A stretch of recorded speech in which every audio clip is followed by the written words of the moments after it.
दुनिया में दो किस्म के लोग हैं, एक जिन्हें दौलत विरासत में मिलती है और एक वो जो मेहनत से दौलत कमाते हैं। एक बेटा जिसे विरासत में जमीन मिल गई, दौलत मिल गई, तो जब जहां चाहा बेच दिया, जब चाहा उसका मिसयूज कर दिया, जब चाहा बाप की दादा की संपत्ति को करोड़ों टुकड़े करा दिया। लेकिन वही बेटा जब अपनी मेहनत की कमाई का एक पेड़ भी लगाता है तो कहता है मैं मरना तो गवारा कर सकता हूं, मगर मेरे सामने मेरे लगाए हुए पौधे को कोई टुकड़े कर दे, इसे गवारा नहीं कर सकता। यही हाल मुसलमानों का भी इस दौर में है। दो किस्म के मुसलमान अब तक रहे, एक जिन्होंने बाई चॉइस इस्लाम को कबूल किया, इस्लाम हमारा है, हम इस्लाम से हैं, इस्लाम है तो हम हैं, जिन्हें हजरत बिलाल हबशी कहा जाता है, जिन्हें सुहैब रूमी कहा जाता है, जिन्हें सलमान फारसी कहा जाता है, जिन्हें अबू बकर सिद्दीक कहा जाता है। एक वो लोग जिन्होंने इस्लाम को चॉइस नहीं किया बल्कि मुसलमान घराने में पैदा हो गए। बाप मुसलमान था इसलिए मुसलमान है, माँ मुसलमान थी इसलिए मुसलमान है, खानदान मुसलमान था इसलिए मुसलमान है, बस्ती मोहल्ले के लोग मुसलमान थे इसलिए मुसलमान है। अब साहब उनके लिए मजबूरी है, धर्म छोड़ नहीं सकते, धर्म परिवर्तन कर नहीं सकते। अब वैसे लोगों का किरदार ये है, आजान होती मगर मस्जिदों को नहीं जाते, कुरान घर में है मगर तिलावत नहीं करते, माँ बाप है मगर अदब व एहतराम नहीं करते। साहब जाहिर सी बात है, आज ये फैसला करके जाना है कि हम बाई चॉइस इस्लाम के मानने वाले बनेंगे या सिर्फ खानदानी तौर पे हमें मुसलमान बनकर के जीना है। कहा था किसी शायर ने, अपनी मट्टी पे ही चलने का तरीका सीखो, अपनी मट्टी पे ही चलने का तरीका सीखो, संगे मरमर पे चलोगे तो फिसल जाओगे। नहीं तेरा नशीमन कसरे सुल्तानी के गुंबद पर, तू शाहीन है बसेरा कर पहाड़ों के चट्टानों पर। तुम खान भी हो, मिर्जा भी हो, अफगान भी हो, सच बताओ कि क्या तुम मुसलमान भी हो। जबाने पढ़ भी लिया ला इला तो क्या हासिल, दिलो निगाह मुसलमान नहीं तो कुछ भी नहीं। आज हम मुसलमान हैं, हमारा समाज मुसलमान है, हमारा नाम मुसलमान है, लेकिन आज सोचना यह है, क्या हमारा किरदार भी मुसलमान है, क्या हमारा कैरेक्टर भी मुसलमान है, क्या हमारी निगाहों में भी इस्लाम है, क्या हमारी जीवनी और जिंदगी में भी इस्लाम है। मेरी बात का बुरा ना मानिएगा, आज मुसलमानों ने इस्लाम को जितना ठगा, गैरों ने उतना नहीं ठगा होगा। बुरा मानने की बात भी नहीं होनी चाहिए। आप कॉलेज खोलते हैं इस्लाम के नाम पर, लेकिन कॉलेज में इस्लाम की बूबास नहीं होती। आप स्कूल खोलते हैं इस्लाम के नाम पर, उस स्कूल में इस्लाम की बूबास नहीं होती। एक सिलेबस तक नहीं पढ़ाया जाता। मिनोरिटी के नाम पर, मजहब के नाम पे हुकूमत से करोड़ों रुपए ठग लेते हैं। आप आखिरत को भूल जाते हैं, मरना भी है। सबसे पहले जिन लोगों ने इस्लाम को कबूल किया, आमिना के लाल ने उन्हें पैगाम दिया, तलबुल इल्म फरीज़तुन अला कुल्ले मुस्लिमिन व मुस्लिमा। अगर तुम मुसलमान बन गए हो, मर्द हो तो भी, औरत हो तो भी, नमाजी बाद में बनना, रोजादार बाद में बनना, हाजी बाद में बनना, ज़कात बाद में देना, इसलिए कि नमाज तुम बालिग होगे तब फर्ज है, ज़कात साहब निसाब होगे तब फर्ज है, हज इस्तिताअत होगी तब फर्ज है, रोजा बालिग होगे तब फर्ज है। मगर तालीम उतलुबुल इल्मा मिनल महद इलल लहद, इल्म हासिल करो माँ की गोद से लेकर कब्र की गोद तक। इस्लाम ने कहा बच्चे हो मगर मर्द हो तो भी पढ़ो, औरत हो तो भी पढ़ो, बच्चे हो तो भी पढ़ो, बूढ़े हो तो भी पढ़ो, बेटा है तो भी पढ़ाओ, बेटी हो तो भी पढ़ाओ। ऐ इस्लाम, तालीम का मकसद क्या है? आइए जरा आप जहां तालीम का मकसद समझते हैं, मैं आपके ज़हन को वहां से हटाना चाहता हूं। ऐ कुरान तू बता तालीम का मकसद क्या है? कुरान ने कहा उतुल इल्म दर्जात, जो पढ़ेगा अल्लाह उसके रुतबे को बढ़ा देगा, अल्लाह उसके रुतबे को बढ़ा देगा, उसकी इज्जत को बढ़ा देगा। हल यस्तविल्लज़ीना यालमून वल्लज़ीना ला यालमून, तुम क्या समझते हो पढ़े लिखे और जाहिल दोनों बराबर हैं? ऐसा नहीं हो सकता, ये दोनों बराबर नहीं हो सकते। ऐ कुरान तू बता फिर किया क्या जाए? इस तालीम का मकसद जब नबी ने ऐलान किया, कहा याद रखना तालीम का मकसद ये है कि इस इंसान को हैवानियत की जंजीर से निकालकर इंसान को इंसानियत का ताजे जर्दी पहनाया जाए। और इंसान का माना ही मोहब्बत, उन्स मोहब्बत है, यानी इंसान को मोहब्बत करने वाला बनाया जाए, इंसान को प्रेम करने वाला बनाया जाए, इंसान को एक दूसरे पे जान कुर्बान करने वाला बनाया जाए, इंसान को एक दूसरे की इज्जत और आबरू की हिफाजत करने वाला बनाया जाए। यही वजह है सलाहुद्दीन अय्यूबी जब मिस्र के गवर्नर बने और मिस्र तशरीफ ले गए तो वहां के यहूद व नसारा ने उनके इस्तकबाल का बड़ा इंतजाम किया। वह बेटियां जो साहब उनकी कौम की बेटियां थी, जो राजा महाराजा के महलों में काम करती थी, सलाहुद्दीन अय्यूबी के इस्तकबाल के लिए खड़ा कर दिया। कहा यहाँ सब बांधे खड़ी हो जाओ और सलाहुद्दीन अय्यूबी की राह में फूल बिछाओ। सलाहुद्दीन अय्यूबी खड़े हो गए। कहा लोगों तुझे पता नहीं है मैं सलाहुद्दीन अय्यूबी हूँ, मैं इस लायक नहीं था कि मुझे मिस्र का गवर्नर बनाया जाए, मगर मुझे गवर्नर बना दिया गया। मैं जब से ये ताज मेरे सर पर है मेरी जिम्मेदारी बढ़ गई है, मैं इस जिम्मेदारी का अहल नहीं। ये बता तूने फूल क्यों बिछा दिए? कहा गवर्नर आपके इस्तकबाल में। कहा सलाहुद्दीन अय्यूबी फूलों को मसलने के लिए नहीं आया, सलाहुद्दीन अय्यूबी फूलों की हिफाजत करने के लिए आया है। सलाहुद्दीन अय्यूबी एक कदम भी आगे नहीं बढ़ेगा, इन सारे फूलों को उठा लिया जाए। ये जितनी हसीनो जमील लड़कियां महल में है सबको इनके घरों बाइज्जत भेज दिया जाए और जिनके खर्चे का इंतजाम न हो उनके लिए वजीफा मुकर्रर कर दिया जाए ताकि ये लड़कियां गलत कदम न उठा सके। वजीरों ने कहा बादशाह गवर्नर अब तक जो भी बादशाह बना उन लोगों ने लड़कियों के हुस्न का इस्तेमाल किया है। सलाहुद्दीन अय्यूबी ने कहा मैं अपने मनसब को जानता हूँ, याद रखना सलाहुद्दीन अय्यूबी नहीं चाहता कि इसकी तलवार हसीन लड़कियों की जुल्फों में उलझ करके रह जाए। याद रखिएगा जहां सिर्फ तालीम हो किरदार नहीं हो वहां हमारी कौम के नौजवानों का कलम हसीनाओं की जुल्फों में उलझ जाता है। मंजिल पे पहुंचने से पहले वो बैक हो जाते हैं, बाप दादा की ख्वाब की ताबीर पूरी नहीं कर पाते।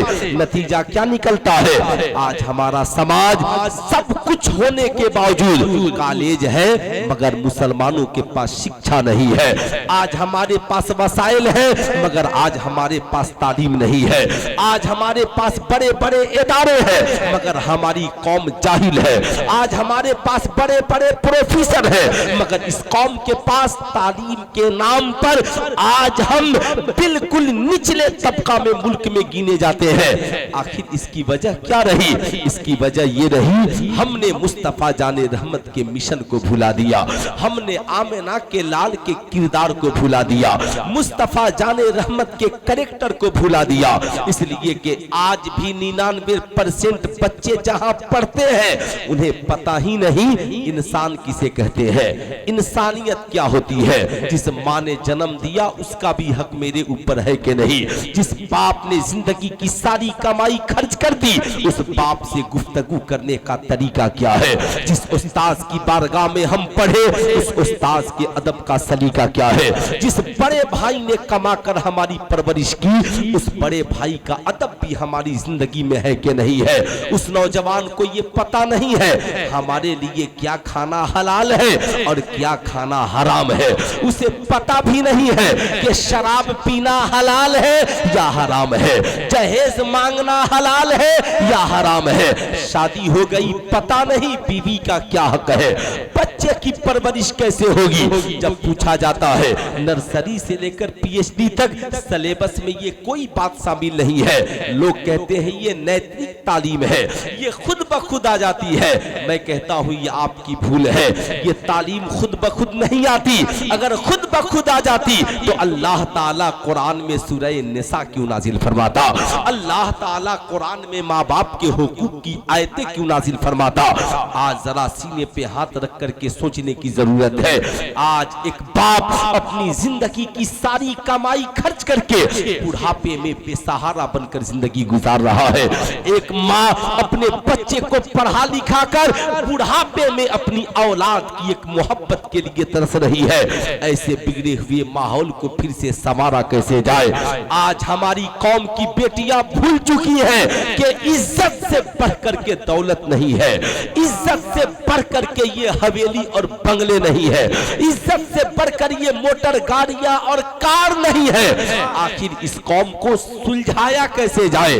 तो आपको फिर वहीं पलट करके चलना होगा जहां डॉक्टर इकबाल लेकर गए, वो अंधेरा ही भला था कि कदम राह पर थे, रोशनी लाई है मंजिल से बहुत दूर हमें। मैं कहता हूं मुल्क में हमारी मुखालफत करने वालों, शौक से हमारी मुखालफत करो, मगर मुखालफत का मतलब ये नहीं है लिविंग रिलेशनशिप पास करो और अपनी बेटियों को बलात्कार और जना करने के लिए छुट्टा छोड़ दो।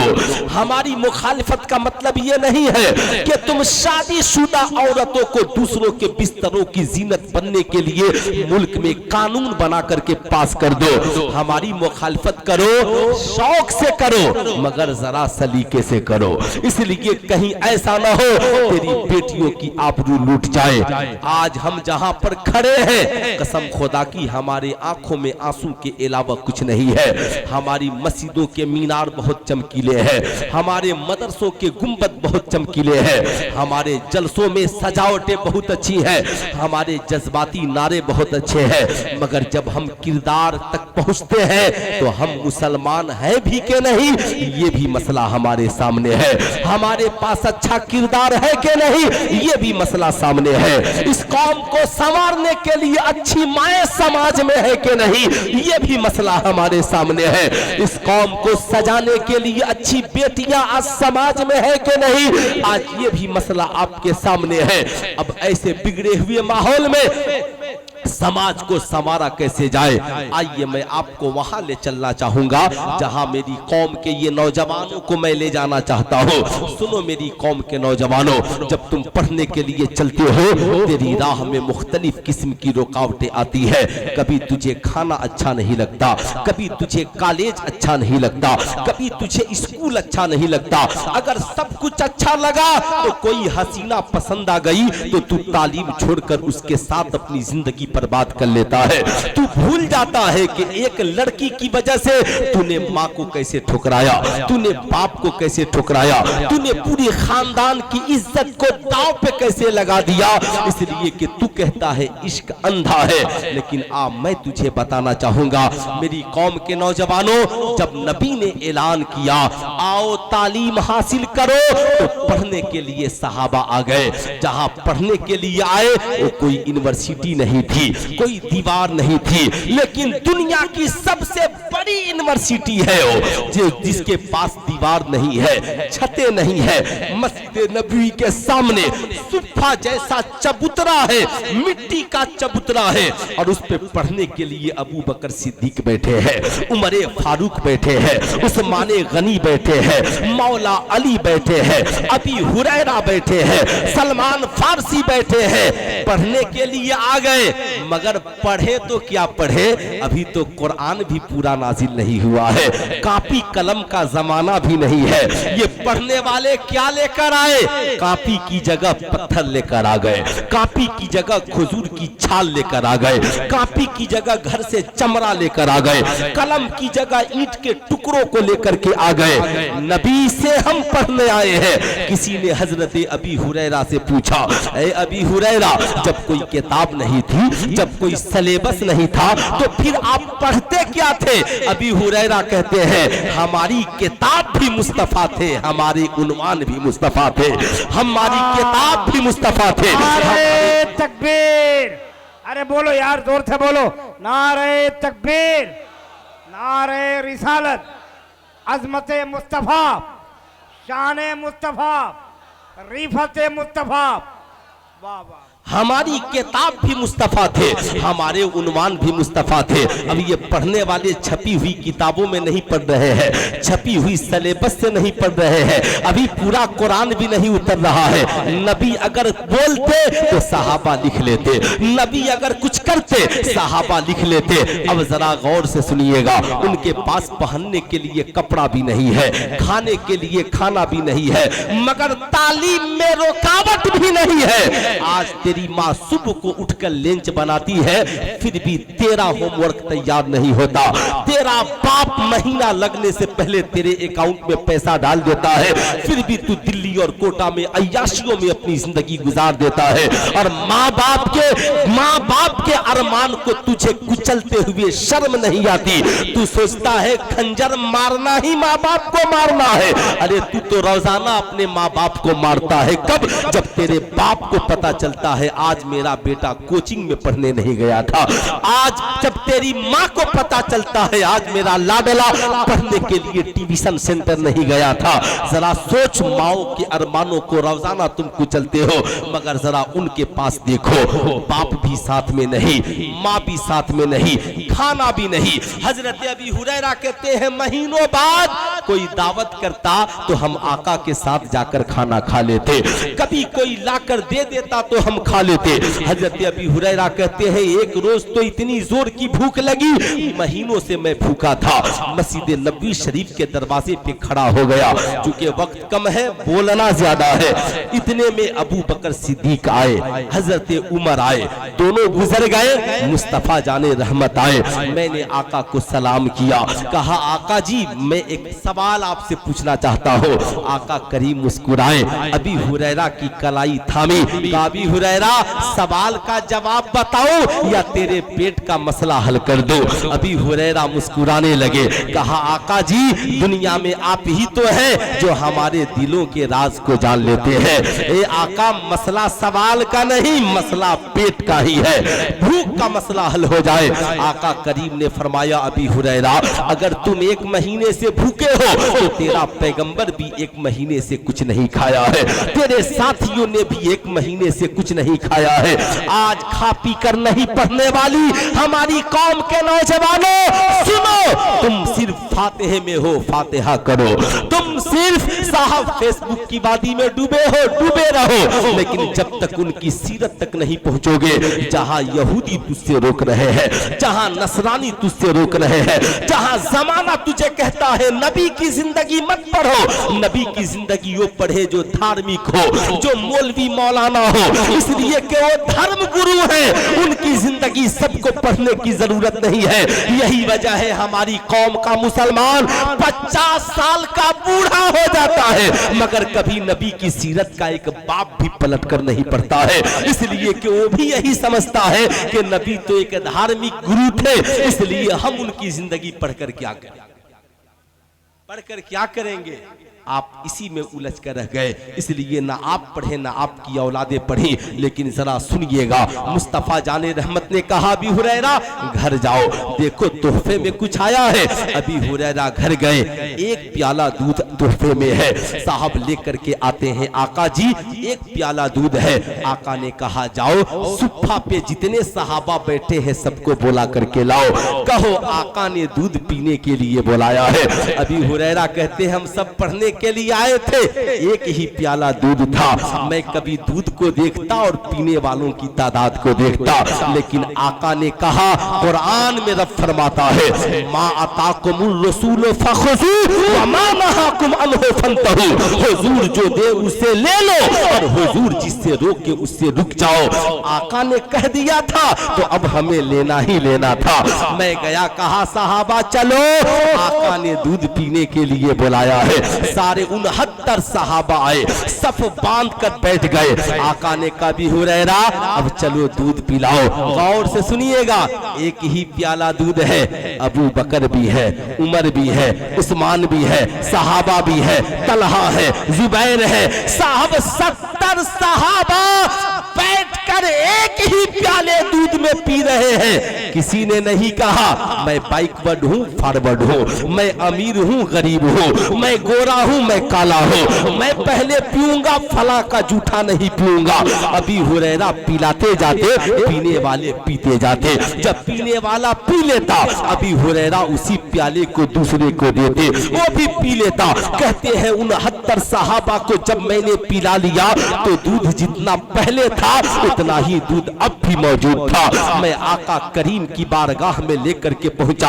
आका ने फरमाया अभी हुरैरा अब तो तेरी बारी है, तुम बैठकर पियो। मुझे तो बहुत जोर से भूख लगी थी, मैं भी बैठकर पीने लगा। जब मैंने अपने लब को हटाया, आका ने कहा और पियो। मैंने फिर पिया, फिर लब को हटाया, आका ने कहा और पियो। फिर मैंने पिया, लब को हटाया, आका ने कहा और पियो। मैंने कहा आका जी अब पेट में एक कतरा पीने की जगह बाकी नहीं है। इसका नक्शा मेरे इमाम ने यूं खींचा, कहिए जनाबे अबू हुरैरा कैसा था वो जामे शीर जिससे 72 साहिबों का दूध से मुंह फिर गया। नारे तकबीर, नारे तकबीर, नारे रिसालत, मज़हब इस्लाम, मुफ्ती अल्लामा सुल्तान। माशाअल्लाह, आप लोग बैठ जाइए, बैठ जाइए, जहां जगह मिले बैठ जाइए। माशाअल्लाह, हिंदुस्तान के बहुत बड़े शायर है ना, बहुत बड़े शायर, मेरी पुष्टपनाही करने वाले शायर। पटना से हम दोनों का साथ रहा, फिर जिंदगी के इसी सफर में मुलाकात होती रही।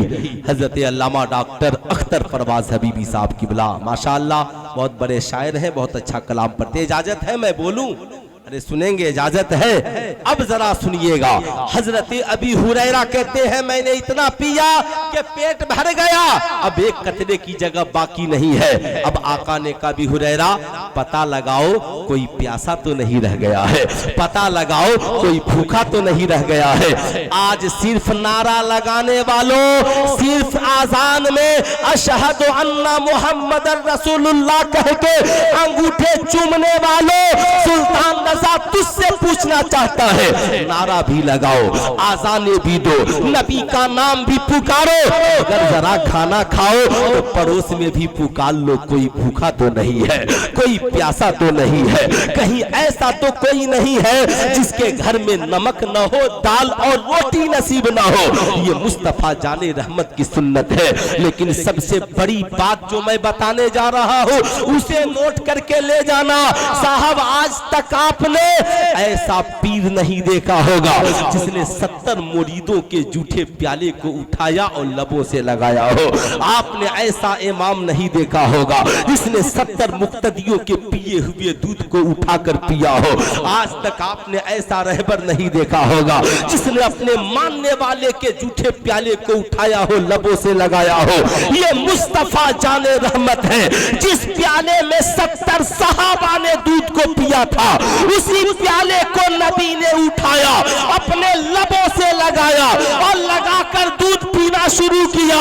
कहा ये इस्लाम है जहां बैकवर्ड और फॉरवर्ड नहीं देखा जाता, गोरा और काला नहीं देखा जाता, ऊंचा और नीचा नहीं देखा जाता, बड़ा और छोटा नहीं देखा जाता। यहाँ ईमान देखा जाता है, यहाँ पर मोहब्बत देखी जाती है, यहाँ प्यार देखा जाता है, यहाँ इंसानियत देखी जाती है। प्यासा हो, गरीब हो तो भी पिलाया जाता है और अमीर हो तो भी उसी प्याले से उसे पानी पिलाया जाता है। नारे तकबीर, नारे रिसालत, मजहब इस्लाम, अजमत इस्लाम, शान इस्लाम, वकार इस्लाम, नारे तकबीर, नारे रिसालत, इस्लाह मुआशरा कॉन्फ्रेंस, मसलक आला हजरत अल्लामा मौलाना मुफ्ती सुल्तान नज़र सिवानी। तभी तो डॉक्टर इकबाल ने कहा एक ही सब में खड़े हो गए महमूद व अयाज, न कोई बंदा रहा न कोई बंदा नवाज। तुम कैसे मुसलमान हो? ये खान साहब है, ये शेख साहब है, ये जोलहा है, ये दुनिया है, ये साहब है। साहब तुम इतने टुकड़े में बट गए कि अब जमाना तुझे टुकड़े टुकड़े कर रहा है। अगर तुम्हारी यही हालत रही तो याद रखना, याद रखना, न संभलोगे तो मिट जाओगे ऐ हिंदी मुसलमानों। तुम्हारा तुम्हारी दास्तां तक भी न होगी दास्तानों में। इसलिए याद रखना ऐ मेरी कौम के नौजवानों, आज तुम्हारे पास खाने के लिए खाना मौजूद है, पीने के लिए पानी मौजूद है, पढ़ने के लिए एयर कंडीशन कमरे मौजूद है, तेरे पास किताबें मौजूद है, मदरसे में पढ़ने के लिए आलीशान बिल्डिंग और अच्छे असातिज़ा मौजूद है, फिर भी आज अच्छे आलिम नहीं बन पाते, अच्छे मुफ्ती नहीं बन पाते, अच्छे डॉक्टर नहीं बन पाते, अच्छे इंजीनियर नहीं बन पाते, अच्छे कौम के रहबर नहीं बन पाते। आज सारी चीजें मौजूद है, मगर आज किसी का कलम किसी की जुल्फ में उलझ गया, आज किसी की ताकत किसी की जवानी में उलझ गई, आज कोई दौलत के जोम में उलझ गया, आज कोई बरादरी के नशे में उलझ गया, आज कोई तकब्बुर की चादर ओढ़कर अपनी आक़िबत और आखिरत को बर्बाद कर लिया।